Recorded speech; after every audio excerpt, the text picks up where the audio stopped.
فردوس الرحمن فردوس ምክርን መጠየቅም ይሁን ምክር መለገስ ሱናን ነቢዩ አለይሂ ሰላቱ ወሰላም ለሱሐቦቻቸው በጋራ አለፍ ያሉ ምክር ይለግሱ ነበር። በግለሰብ ደረጃም እየጠሩ በስም ምክር ይሰጡ ነበር። ሷሊሖች አብዛኛው ሰው ሷሊሕ ይመስላቸዋል እነሱ ሷሊሖች ስለሆኑ፣ ጣሊሖች ደግሞ ሸረኞች ሁሉም ሰው ሸረኛ ይመስላቸዋል። ኢብኑ ቁዳማ ከእሳቸው ዝቅ ብሎ እሳቸውን ከፍ አድርጎ ምክር ከመጠየቁ ጋር ሷሊሕ ያሉትን በትክክልም ሷሊሕ ሰው ቢሆን ነው ለእኔ መድኃኒት ያስፈልገኛል ምክር ያስፈልገኛል ብሎ የጠየቀው። ውስጡ የታወረ ሰው በራሱ የሚደነቅ ሰው ምክር አይጠይቅም። ሁሌ ያተራመሰ በራሱ ዛቢያ በራሱ መንገድ በራሱ እይታ ነገሮችን ያስኬደ ብዙ ነገር ያበላሻል። የአላህ ነቢያት እንዳሉት አብዛኞቹ ስሜት የሚጋልቡ ሰዎች መካሪዎችን አይወዱም። ዝም እንድትላቸው ነው የሚፈልጉት። የሚመክራቸው ሰው ጠላታቸው ነው። ከምርህ ከልብ ስትመክራቸው ብዙ ነገር አበላሽብኝ ይሏል። አስተካከልክልኝ በማለት ፋንታ ይሄም ወንጀል ነው ይሄም ወንጀል ነው አላህ ዘንድ ያስጠይቅሃል። እንዲህ የሚያደርጉ ሰዎች አሉ። ይሄ ከባድ ወንጀል ነው፣ ይሄ ከሙስሊም አይጠበቅም ስትላቸው እስከ ስር ገብተህ ስትመክራቸው ይህ ሰውዬ ከዱንያ በፊት እዚሁ እንድንቀበር በከፈን ተጠቅልለን እንድንቀመጥ ነው እንደሚፈልገው የሚሉ ሰዎች አሉ። ሐቂቃው ያን ነበር። በደንብ አድርጎ መርምሮ ችግርህን የሚነግርህን ሰው ልሰማ ልትደሰት ነበር የሚገባ። ላዩን ተወን ሸፋፍነህ እለፍ የሚሉ ሰዎች አሉ። በዛ ምክሩ የሚሉ ሰዎች አሉ። ቢስሚላህ አልሐምዱሊላህ ወሰላቱ ወሰላሙ ዐላ ረሱሊላህ ወዐላ አሊሂ ወአስሐቢሂ ወመን ዋላህ አማ በዕድ። አላህ ተባረከ ወተዓላ መልእክተኞችን ልኳል፣ መጽሐፍትን አውርዷል። በእውቀት እንድንገዛው ይፈልጋል። አላህ ተባረከ ወተዓላ ያለ እውቀት አላህን መገዛትና እውቀት ላይ ሆኖ አላህን መገዛት የሰማይና ምድር ያክል የተራራቀ ነው። ለዚህ ነው ነቢዩ ዓለይሂ ሰላቱ ወሰላም ፈድሉል ዓሊም ዐለል ዓቢድ ከፈድሊ ዐላ አድናኩም ያሉት።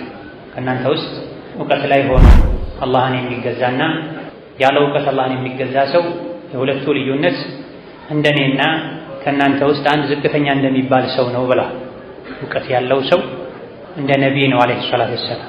ኢነማ የኽሻ አላህ ሚን ዒባዲሂ አልዑለማ፣ ከባሮቹ አላህን በሚገባ የሚፈሩት ከእውቀት ጋር የሚፈሩት አዋቂዎች ናቸው ተብሏል። ስለዚህ ሙስሊም ነን ብለን እጅ አጣጥፈን ቁጭ ማለት ከአባት እናቶቻችን የወረስነውን ሶላትና ጾም መተግበር ብቻ ሳይሆን ሕይወታችንን የሚመለከቱ በርካታ ህግጋት አሉ።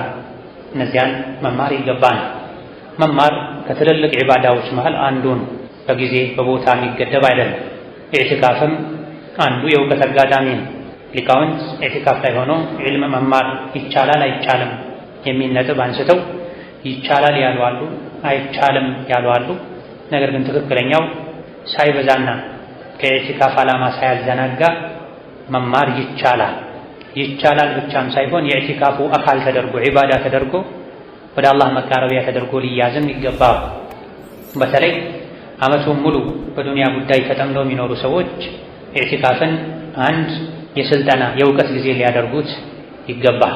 ከዚሁ በመነሳት ነው በየዓመቱ አጫጭር ወቅታዊ የሆኑ የሚያስፈልጉን ርዕሶችን የመረጠን ምንማማረው። ዘንድሮ የተመረጠው ወሲየቱል ዓሊም አልጀሊል ሙወፈቂዲን ኢብኒ ቁዳመህ አልመቅዲሲይ የሚል መጽሐፍ ነው። ወሲያ ማለት ምክር ማለት አደራ ማለት ከማን የተሰጠ? አልዓሊም አልጀሊል ከላቁት ዓሊም ሙወፈቂዲን ኢብኒ ቁዳመህ አልመቅዲሲ ከሚባሉት ሷሒብ አልሙግኒ ታዋቂው የፊቅህ ኪታብ አልሙግኒ የሚባለውን ኪታብ ያዘጋጁት ኢማም ዓሊም ምክርን መጠየቅም ይሁን ምክር መለገስ ሱናን ነቢዩ ዓለይሂ ሰላቱ ወሰላም ለሱሐቦቻቸው በጋራ አለፍ ያሉ ምክር ይለግሱ ነበር። በግለሰብ ደረጃም እየጠሩ በስም ምክር ይሰጡ ነበር። ከዚህም አንዱ ያ ሙዓዝ ኢኒ ኡሒቡከ፣ ሙዓዝ ሆይ እኔ እወድሃለሁ፣ ከሶላት በኋላ ሁሌ አላሁመ አዕኒ ዐላ ዚክሪከ ወሹክሪከ ወሑስኒ ዒባደቲከ ማለትን እንዳትተው ብለው ይሄ የነቢዩ ለሙዓዝ የለገሱት ምክር በመባል ይታወቃል። ሌሎችንም ሰሐቦችን ከገንዘብ ጋር በተያያዘ መክረዋል፣ ከስልጣን ጋር በተያያዘ መክረዋል። ሴቶችን ሁሉ ሳይቀሩ ምክርን ለግሰዋል። ሰሐቦችም ታቢዕዮችም ረዥም መንገድ የሄዱ ምክር ይጠይቁ ነበር። ከዛ በኋላም በየዘመኑ የነበሩ የዕልም የፊቅህ ባለቤቶች ምክር ተጠይቀው ምክሩን በወረቀት አድርገው በጽሁፍ አድርገውታል። ከዚህም አንዱ የኢብኑ ቁዳማ ይህ ወሲያን ኢብኑ ተይሚያም ወሲያ አላቸው። ምክር ለጠየቃቸው ሰው ጽፈው ልከዋል። ከዛ በኋላ ኪታብ ሆኖ በየጊዜው ሰዎች ይማሩታል። እንደዚህ አይነት ቀደምት ታላላቅ የዲን መሪዎችን አላህን የሚያውቁ ሰዎችን አግኝተን በአካል ባይመክሩን ኪታቦቻቸው ዘመን ተሻግሮ እኛ ጋር መድረሱ በአካል እኛን እንደመከሩን አድርገን ልንመከርበት ይገባናል። ሙቀዲማውን ከማየታችን በፊት ትንሽ ስለ ጸሐፊው ስለ መካሪው አንዳንድ ነገር ማወቅ አለብን። ሰዎች ምክርን የሚመዝኑት እንደ መካሪው ከኔ ይሻላል የሚሉት ሰው ሲመክራቸውና ብዙም ቦታ ማይሰጡት ሰው ሲመክራቸው ምክሩ ልባቸው ላይ የሚያሳድረው ተጽዕኖ በዛው ልክ የተለያየ ይሆናል። የዚህ ምክር ባለቤት ሷሒቡል ሙግኒ ናቸው። ጣሊቡል ዒልም ሆኖ ዓሊም ሆኖ ሙግኒን የማያውቅ የለም። ሱልጣን አልዑለማ የሚባሉ በስድስተኛው መቶ አካባቢ ላይ የነበሩ አልዕዝ ብኑ አብድሰላም የሚባሉት እኔ ፈትዋ ለመስጠት አልደፈርኩም የኢብኑ ቁዳማን ኪታብ ሙግኒ ካገኘው በኋላ እንጂ ብለዋል። አልዕዝ ብኑ አብድሰላም ሱልጣን አልዑለማ የዑለሞች ሁሉ ሱልጣን መሪ ታላቅ ራስ የሚባሉ ናቸው። በተቀራራቢ ዘመን የነበሩ ናቸው። በመዝሀብ አይገናኙም። ከመሆኑም ጋር ግን በዛ የእውቀት ከፍታ ላይ ያሉ ኢማም እኔ ፈትዋ ለመስጠት አልሞከርኩም የኢብኑ ቁዳማን ሙግኒ ካገኘው በኋላ እንጂ ብላ እንደ ስሙ ሙግኒ ነው። ሙግኒ ማለት በእውቀት ሀብታም የሚያደርግ የሚያብቃቃ ማለት ነው። ጠብዓን በመሰላሉ ከተወጣ በኋላ እንጂ አንድ ሰው ከዜሮ ወይም ከአንድ ተነስቶ ሙግኒ ላይ ወጥቼ እቀመጣለሁ ማንም አያስፈልገኝም ቢል ሙግኒ ውስጥ ብዙ አንተ ፍቻቸውን የማታውቅ ነገሮች ይኖራል። በቅደም ተከተል ከዑምዳ ጀምረው ከካፊ ጀምረው የጻፏቸው ክታቦች አሉ። በዛ መሰላል ተወጥቶ ነው ሙግኒ ላይ የሚደረሰው። ኢብኑ ቁዳማ ረሒመሁላህ ተዓላ ከዕልም ቤት የወጡ ናቸው። እሳቸውም ወላጆቻቸውም አጎቶቻቸውም የዕልም ቤተሰብ ናቸው። እንደ ሂጅራ 541 ላይ ተወልደዋል። እንደ ሂጅራ 541ኛው ዓመት ላይ ተወልደዋል። ደማስቆ ወይም ሶሪያ ውስጥ ሶሪያ፣ ግብፅ፣ መዲና፣ መካ፣ ኢራቅ፣ በይሩት እነዚህ በብዛት የዑለሞች ሀገሮች ናቸው። ከልጅነታቸው ጀምረው ቁርአንን ሐፍዘው ሙኽተሰርን አልኺረጢ የሚባለውን ሙግኒን ሸሪሕ ያደረጉትን ኋላ ላይ ማለት ነው ሐፍዘው በርካታ መሻይኾች ላይ ከልጅነት ጀምረው ቀርተዋል። ማንኛውም ኋላ ላይ ለቁም ነገር የሚበቃ ዓለም ጅምር ላይ ከዑለሞች ቁጭ ብሎ ይማራል። ከዑለሞች ያልተማረ መንገድ ላይ ይቀራል፣ ይሳሳታል፣ ያሳስታል ሌሎች። ማንኛውም ዓለም ተብሎ ታሪክ የሚነገርለት ስሙ በታሪክ የሚነሳ 10 ዓመታትን ረዥም ዓመታትን ዑለሞች ጋር ዝቅ ብሎ ተምሮ ከዑለሞች ኢጃዛን አግኝቶ ካሁን በኋላ በቅተሃል ማስተማር ትችላለህ ተብሎ እንጂ ለማስተማር አይቀመጥም። ልክ እንደዚሁ ኢብኑ ቁዳማም ቀረአ ዐላ መሻይኽ ኪባር ታላላቅ በዘመናቸው ከነበሩ አይማዎች ተምረው ወደ ኢራቅ ባግዳድ ሄደው ለ4 ዓመት ዕልም ተምረው ከዛ በኋላ ብቃት አግኝተው ፈትዋ መስጠት ማስተማር ጀምረዋል። ሐዲስም ፊቅህም ሁሉም እስላማዊ እውቀቶች ላይ የተካኑ ኢማም ናቸው። ሱሪያ ላይ የሚታወቀው አልጃሚዕ አልአመዊ የሚባለው ትልልቅ ዑለሞች የሚያስተምሩበት መስጅድ ላይ አስተምረዋል። የሐንበልዮች ሙፍቲ ኢማም ተደርገው ተሹመዋል። አልጃሚዕ አልሙዘፈሪ የሚባል ታላቅ መስጅድ ላይም ኢማም ሆነው አገልግለዋል። ሸይኹል ኢስላም ኢብኑ ተይሚያ ረሒመሁላህ ተዓላ ከአውዛዒ በኋላ ሻምን አልረገጠም ኢብኑ ቁዳማን የሚያክልና የሚመስል ሰው ብለዋል። ፍልስጤን፣ ሱሪያ፣ ቤይሩት የተወሰነ አካባቢዎች ሻም ይባላል። ከአውዛዒ በኋላ ኢብኑ ቁዳማን የሚያክል ኢማም ወደዛች ምድር ገብቶ አያውቅም ብለዋል። አንዳንዶች ከሶሓቦች በኋላ እሱን የሚመስል ሰው ታይቶም አይታወቅም ብለዋል። ሶሓቦችን ታቢዕዮችን ያላዩ ሰዎች ሶሓቦችን ታቢዕዮችን በኢብኑ ቁዳማ ማየት ይችሉ ነበር። ኢብኑ ረጀብ አዘሀቢ ሸይኹል ኢስላም የሚል መጠሪያም ሰጥተዋቸዋል። ሸይኹል ኢስላም ማለት የመላው የጠቅላላ የኢስላም ሼክ ማለት የአንድ ሀገር የአንድ ዘመን ሳይሆን የመላው የኢስላም ሼክ ማለት። ይሄ ለአንድ ሰው የሚሰጠው ለኢስላም ትልቅ አስተዋጽኦ ሲያበረከት በሁሉም ዒልም የተካነ ሲሆን ሼኹ ረሒመሁላህ ተዓላ ብዙ መጽሐፎችን በመጻፍ ይታወቃሉ። እስከ 50 የሚደርሱ የሚታወቁ ክታቦች አሏቸው። ከዚህ ውስጥ የሐዲስ የፊቅህ ክታቦች ቢኖሩም በዋነኝነት የሚታወቁት በፊቅህ ነው፣ በሙግኒ፣ በካፊ፣ በዑምዳ። ከዛ ቀጥሎ ደግሞ በተርቢያ ነው የሚታወቁት። ትልቁ ተኸሱሷቸው ፊቅህ ቢሆንም ነገር ግን ከጻፏቸው ክታቦች ውስጥ ብዙዎቹ ቀልብን የሚያረጥቡ የሰው ልጅን የሚመክሩ ለአኼራ የሚያነሳሱ ናቸው። ከዚህም አንዱ ይሄ ምክራቸው ነው። ሌላ ደግሞ በጣም ተለቅ ያለ ወደ 400-500 ገጽ የሚደርስ አርቀቱ ወልቡካ የተሰኘ ኪታብ አላቸው። አርቀቱ ወልቡካ ልብ መርጠብ፣ የአይን ማንባት፣ አኼራን አስታውሶ ማልቀስ ማለት። በዚህ መልኩ ስለተማሩ ስላስተማሩም ነው በጣም አላህን የሚፈሩ ቀልባቸው እርጥብ ለስላሳ የነበረ ጠባያቸው ያማረ ከዱንያ ፍቅር ልባቸውን ያራቁ ለዲን የሚታገሉ ሰው ነበሩ። ኢብኑ ነጃር የሚባሉ ሰው ሲገልጿቸው ካነ ዳኢመ ሱኩቲ ሐሰነ ሰምቲ ነዚሀን ወሪዐን ዐላ ወጅሂሂ ኑሩ ወዐለይሂ ልወቃሩ ወልሀይበቱ የንተፊዑ ረጁሉ ቢሩእየቲሂ ቀብለ አን የስመዐ ከላመሁ ብለው ወስፈዋቸው። እኒህ ኢማም አሁን ሊመክሩን የተዘጋጀ ወይም መከራቸውን ለመስማት የተዘጋጀን ያለን የሆኑት ኢማም አብዛኛውን ጊዜ ዝምተኛ ሰው ነበሩ። መናገር ካለባቸው እንጂ ዝም ብለው አይናገሩም ነበር። ገጽታቸው ስነ ምግባራቸው የሚያምሩ ሰው ነበሩ። ለዲናቸው ጥንቁቅ የሆኑ ፊታቸው በኢማን የሚያበራ ክብር ግርማ ሞገስ ቢታይባቸው ገና ሲያያቸው ሰው ሳይናገሩ ከስነ ምግባራቸው የሚያስተምሩ ሰው ነበሩ። በዚህ መልኩ በመማር በማስተማር ኖረው እንደ ሂጅራ 620ኛው ዓመት ላይ የዒደል ፊጥር ቀን ላይ ሞተዋል ረሒመሁላሁ ተዓላ። ኢንሻአላህ ዒዳቸውን ጀነት ላይ አክብረዋል ብለን ተስፋ እናደርጋለን ኢንሻአላሁ ተዓላ። ወደ መጨረሻ ላይ ጊዜው ከበቃን ስለ ሼኹ 1-3 ገጾች አሉ የክታቡ መጨረሻ ላይ አሁን ያነሳኋቸውንም ሌሎችንም ስለ ሼኹ የምናያቸው ነገሮች ይኖራሉ።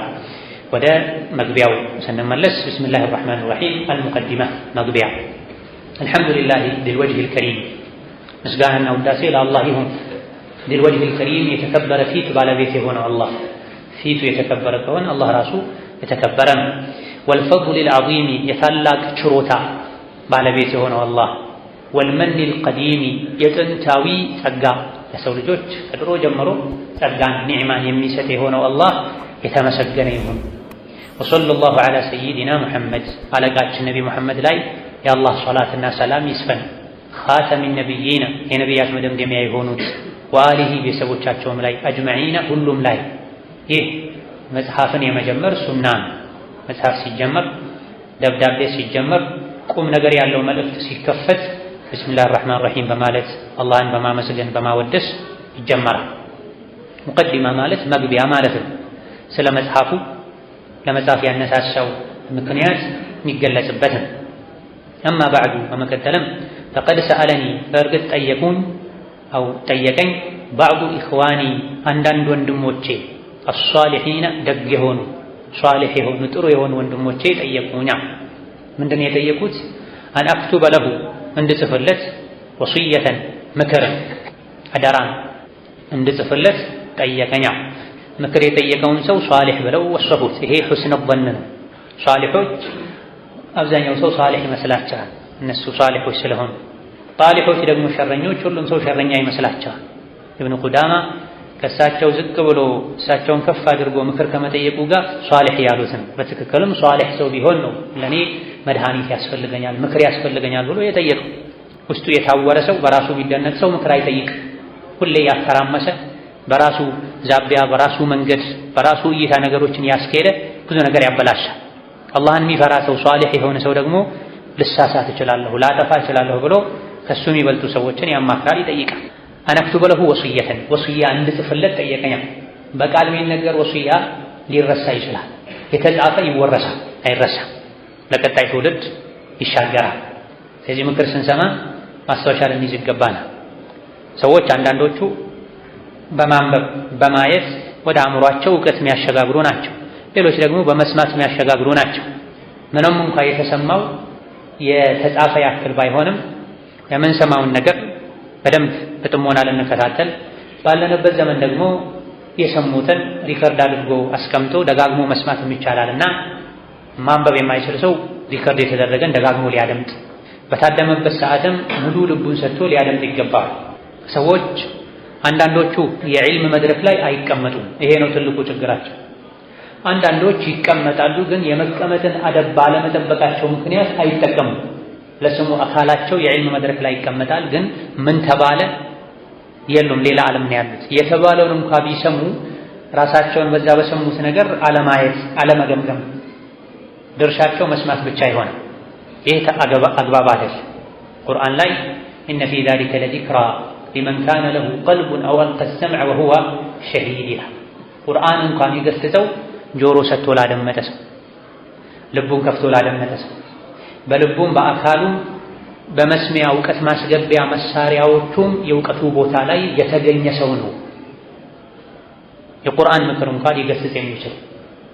ስለዚህ ዕልምን መማር፣ የተማሩትን መረዳት፣ የተረዱትን መደጋገም፣ ልብ ውስጥ እንዲገባ ማድረግ፣ ከዛ በኋላ በሰሙት ነገር ምን ያክል ተለውጫለሁ ብሎ ራስን መጠየቅ ያስፈልጋል።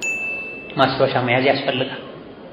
አንዳንድ ሰዎች ከመስማት ይልቅ ማንበብ ነው የሚቀላቸው፣ ሌሎቹ ማድመጥ ነው የሚቀላቸው። ሁሉም እንደገራለት ዕልምን ሊይዝ ይገባዋል። ወሲያው የተከተበ ከሆነ ለሌሎች ይጠቅማል። ይሄ ቅድም እንደገለጽነው የደጋ ቀደምቶች ሱና ነው፣ ሌሎችን መምከር። ወላኪን ላ ቱሒቡነ ናሲሒን የሰዎች አንዱ ችግር ይሄ ነው። ስንት አንዶች ራሳቸው ምክር ፈልገው መጥተው ጠይቀው የተሰጣቸው ምክር ከጠቀማቸው እንጂ ብዙ የሰው ልጆች መካሪዎችን አይወዱም፣ ምክር አይወዱም። ፈዘክር ፈኢነ ዚክራ ተንፈዑል ሙእሚኒን ተብሏል። ገስጽ፣ ምክር፣ ምክሩ በእርግጥ ጠቅሟል። አንዱ ተፍሲር ይህም ቀድ ማለት ነው። በእርግጥ ምክር ይጠቅማል። ለተመካሪው ባይጠቅም ለአንተ ይጠቅምሃል፣ ግዴታን ተወጥተሃል። አሊያ ደግሞ ኢነ ፈዐት ዚክራ መምከር ይጠቅማል ብለህ ካልክ የሰዎችን አሕዋልና ሲመከሩ የሚደነግጡ የሚታቀቡ ሰዎች አሉ። ምከራቸው። ስትመክረው የቀናህበት የተመቀኘኸው የሚመስለው ሌላ ዓላማ ያለህ የሚመስለው ሰው አለ። ይሄን ሰው ጀሀነም ላይ ሄዶ ሲቆም ይገባዋል፣ መመለስን ይሞክራል፣ ግን አይሳካል። የሆነ ሆኖ የአላህ ነቢያት እንዳሉት አብዛኞቹ ስሜት የሚጋልቡ ሰዎች መካሪዎችን አይወዱም። ዝም እንድትላቸው ነው የሚፈልጉት። የሚመክራቸው ሰው ጠላታቸው ነው። ከምርህ ከልብ ስትመክራቸው ብዙ ነገር አበላሽብኝ ይሏል። አስተካከልክልኝ በማለት ፋንታ ይሄም ወንጀል ነው፣ ይሄም ወንጀል ነው፣ ይሄም ወንጀል ነው፣ አላህ ዘንድ ያስጠይቅሃል። እንዲህ የሚያደርጉ ሰዎች አሉ። ይሄ ከባድ ወንጀል ነው፣ ይሄ ከሙስሊም አይጠበቅም ስትላቸው፣ እስከ ስር ገብተህ ስትመክራቸው ይሄ ሰውዬ ከዱንያ በፊት እዚሁ እንድንቀበር በከፈን ተጠቅልለን እንድንቀመጥ ነው እንደሚፈልገው የሚሉ ሰዎች አሉ። ሐቂቃው ያን ነበር። በደንብ አድርጎ መርምሮ ችግርህን የሚነግርህን ሰው ልሰማ ልትደሰት ነበር የሚገባ። ላዩን ተወን ሸፋፍነህ እለፍ የሚሉ ሰዎች አሉ። በዛ ምክሩ የሚሉ ሰዎች አሉ። ወደ ውስጥ ገባ የሚሉ ሰዎች አሉ። የውስጥህን ችግር ውስጥ ገብቶ የሚያወጣልህ ምክር ሊያስደስትህ እንጂ የሚገባው በሪባ የተጨማለቀ በጉቦ የተጨማለቀ በዝሙት የተጨማለቀ ስንት አይነት የአላህ የሰው ሐቅ ጎድሎ ሳለ ላዩን ብቻ ነገሩን አብሽሩ ብቻ በሉን የሚሉ ሰዎች ይሄ መሆን የለበትም። ፈምተነዕቱ ሚን ዛሊካ ይሄን ከማድረግ ታቀብኩ አሉ ሼኹ። ምክረኛ ላይ ምክር ከመጻፍ ታቀብኩ። ወዲያው እሺ ብዬ አልጻፍኩማ። እውቀት አንሷቸው ብዕር አልቆባቸው አይደለም፣ ጥልቅ እውቀት ያላቸው ሼኽ ናቸው፣ ሼኹል ኢስላም ናቸው። ግን ሌላ ነው ምክንያታቸው። ለምን? ለዕልሚ ስላወቅኩኝ እኔ ራሴ ገይሩ ሙስተውሲን ፊ ነፍሲ ለራሴም ያልተመከርኩ ሰው መሆኔን ስለማውቅ ረሒመሁላህ ተዓላ ለራሴም ያልተመከርኩ ሰው መሆኔን ስለማውቅ ወላ ዓሚሊን ያልሰራሁ መሆኔንም ስለማውቅ ቢማ የንበጊ መስራት ያለብኝን ያክል ያልሰራሁ ለራሴ ሙሉ ያልሆንኩ ሰው መሆኔን ስለማውቅ እንዲህ አልኩት። የቁሉ ሃዛ ወሁወ መን ሁወ ስለሳቸው በጥቂቱ አንዳንድ ነገር አንስተናል። በዛ ልክ ያሉ ሰው ከመሆናቸው ጋር እኔ ገና ለራሴ ያልተመከርኩ ሰው ነኝ፣ መስራት ያለብኝን ያልሰራሁ ሰው ነኝ፣ ለመምከር አልበቃሁም ብዬ መምከሩን ተውኩት። ይሄ ተዋዱዕ ይባላል፣ ራስን ማስተናነስ ይባላል። የሰው ልጅ አላህን ባወቀ ቁጥር ዲኑን ባወቀ ቁጥር ይተናነሳል፣ ዝቅ ይላል። እውቀቱ ባነሰች ቁጥር ደግሞ ይነፋል፣ ይንጠራራል፣ ሁሉን ያወቅ ይመስላል። ثم በዳሊ ከዛማ ثم ተራፊን ያስይዛል። ለጊዜው እምቢ አልኩት፣ መልስ አልሰጠሁትም፣ ታቀብኩኝ መልስ ከመስጠት። ثم ከሆነ ያክል ጊዜ በኋላ በዳሊ ለኔ ጥሩ ሆኖ ታየኝ። አንጂበሁ የጠየቀውን ነገር ማድረጉ ኢላ መሰለቲሂ ጥያቄውን መመለሱ ምክር መለገሱ ጥሩ መስሎ ታየኛ። ረዊያ ይባል ተረዊ ይባል መረጋጋት አናት መረጋጋት የሙስሊም አንድ ባህሪ ነው። መቸኮል ደግሞ ከሸይጣን ችኮላን ልንጠየፍ ልንጠላ ብስለትን እርጋታን ባህሪያችን ልናደርግ ልንላበስ ይገባን። ረጃአ ተዋቢ ተስፋ በማድረግ እሺ ያልኩት መጀመሪያም ቢያሉት እኔ ገና ለራሴ መች ተመከርኩና በሚል ነበር። ነገር ግን አለመመከሩ አንድ ነገር ነው፣ መምከር ግን ሌላ ራሱን የቻለ ወደ አላህ የሚያቃርብ የታዘዝንበት ነገር ነው። ምን መክረው የግድ ሁሉን ነገር ለራሳችን ካሟላን በኋላ መሆን የለበትም። ሌሎችን መምከርም አንድ ራስን የምናሟላበት መንገድ ነው። አተእሙሩነ ናሰ ቢልቢሪ ወተንሰውነ አንፉሰኩም ወአንቱም ተትሉነ አልኪታበ አፈላ ተዕቂሉን የሚለውን ሲፈስሩ በርካታ የተፍሲር ሊቃውንት ይህ ማለት የሰው ልጅ ለራሱ ሙሉ እስካልሆነ ድረስ አይምከር ማለት አይደለም። እነማ ሙሉ ባለመሆኑ ራሱን የወቀሰ ሌሎችን ግን መምከሩን ማስተማሩን ይቀጥል ማለት ነው እንጂማ ሙሉ ያልሆነ ሰው እንጂ አይምከር ቢባል ኖሮ ከነቢያት ውጪ ማንም አይመክርም፣ ማንም አያስተምርም ነው። እነማ ወሰን ማለት የለብንም፣ ራሳችንን መርሳት የለብንም፣ መታገል መቻል አለብን። ኋላ ላይ እሺ ያልኩት ረጃ ተስፋ በማድረግ ተዋቢ ምንዳ ቀዷኢ ሓጀቲል አኺ የወንድምን ሓጃ የመፈጸምን ተዋብ ምንዳ ተስፋ አድርጊያ ሰው የጠየቀንን ነገር ማሳካት ምንዳ አለ። ጠያቂው ወንድም ይሁን ሴት፣ ጥያቄው የዲኑም ይሁን የዱንያ ለሰዎች የሚጠቅም በዲን ያልተከለከለን ነገር ተጠይቀን ካደረገን የወንድምን ሓጃ ማሳካት ይባላል። የወንድምን ሓጃ ማሳካት ትልቅ አጅር አለው። አልሙስሊም በተለይ ሙስሊም ይሆን በአላህ የሚያምን በነቢ የሚያምን ለኸይር እሱን ማገዝ ትልቅ አጅር አለው። ትርሚዚ ሌሎችም በዘገቡት ሐዲስ ነቢዩ ዓለይሂ ሰላቱ ወሰላም ከጾም ከሶላት ከሰደቃ የበለጠ አጅር ያለውን ነገር ልንገራችሁ እንዲያሉ ነብዩ ሰለላሁ ዐለይሂ ወሰለም አሁን ሲሏቸው የወንድምን ሓጃ መፈጸም ብለዋል። የወንድምን ሓጃ መፈጸም፣ በሰዎች ጉዳይ መጨነቅ፣ ሰዎችን ለመርዳት መጣር እንዳቅ። ይህ ማለት አምስት ሶላትን ትተህ ረመዳን ጾም ትተህ ተቀመጥ ማለት አይደለም።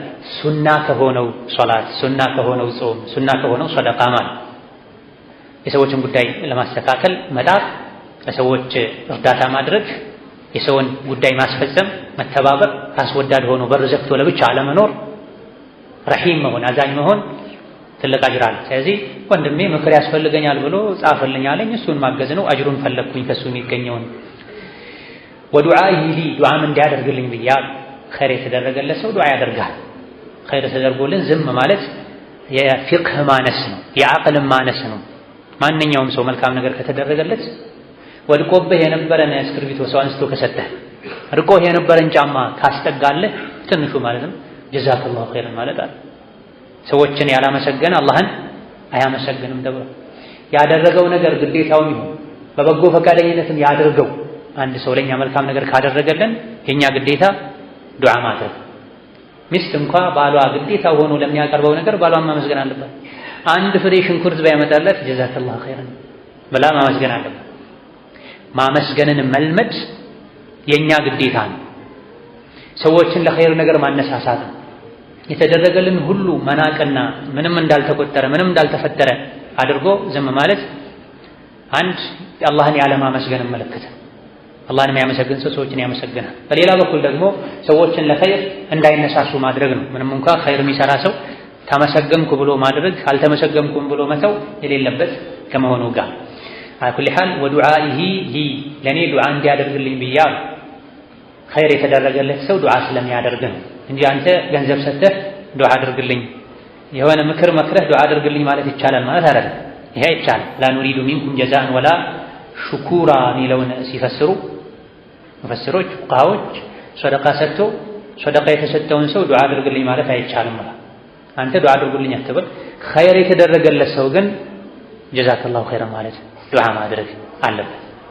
ወአን ዩጅሪ ሊ አጅረን ይህ ተግባሬ እንዲያፈስልኝ ዩጅሪ ሊ እንዲያጎርፍልኝ አጅረን ምንዳን እንዲያጎርፍልኝ ኢዛ አሚለ ቢወሲየቲ በምክሬ ከሰራበት እኔ በመከርኩት ምክር ከሰራበት እሱ በሰራው መልካም ስራ እኔ አላህ ዘንድ እንድጠቀም ብያለሁ። የእሳቸው አነጋገር እስካሁን ለሱ በለገሱት ምክር ነው። ነገር ግን ምክሩ ስንት መቶ ዓመታትን ተሻግሮ በየጊዜው ይቀራል። ምክሩ በየጊዜው ዑለሞች፣ መሻይኾች፣ አስተማሪዎች ለተማሪዎቻቸው ያስተምሩታል። ተማሪዎች ለቀጣይ ተማሪዎቻቸው ያስተምሩታል። በዛ ልክ ተማሪ ያልሆኑ ሰዎችም ይመከሩበታል።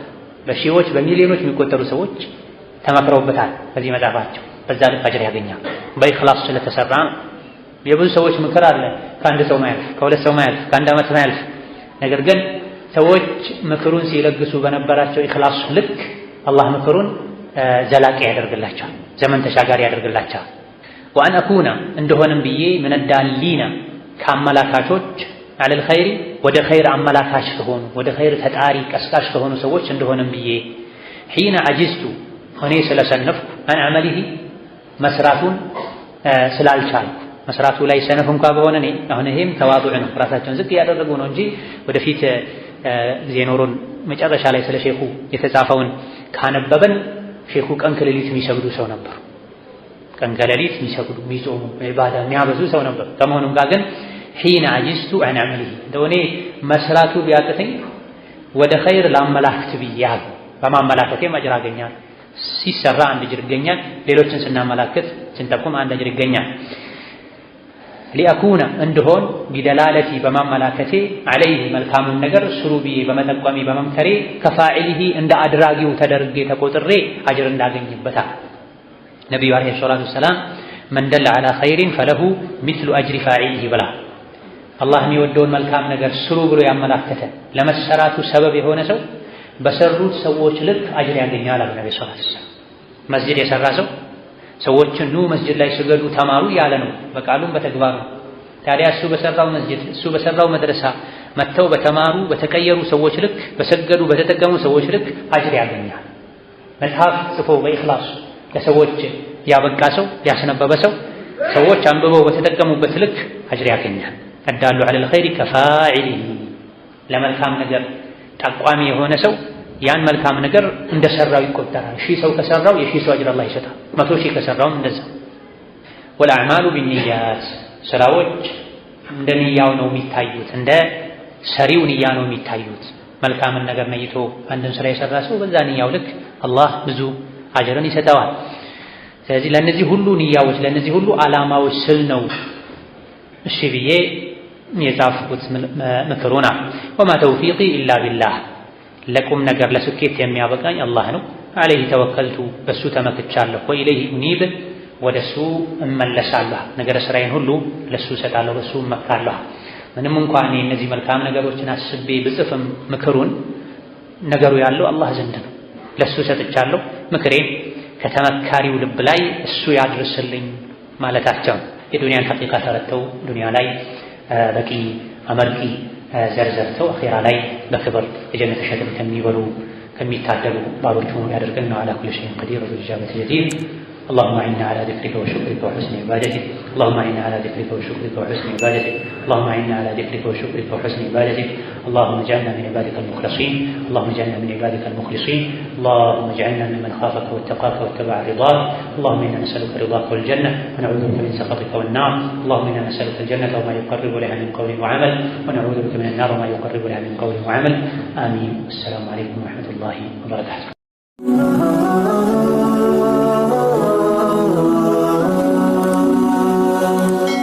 ሰብስክራይብ በማድረግ ቤተሰብ ይሁኑ።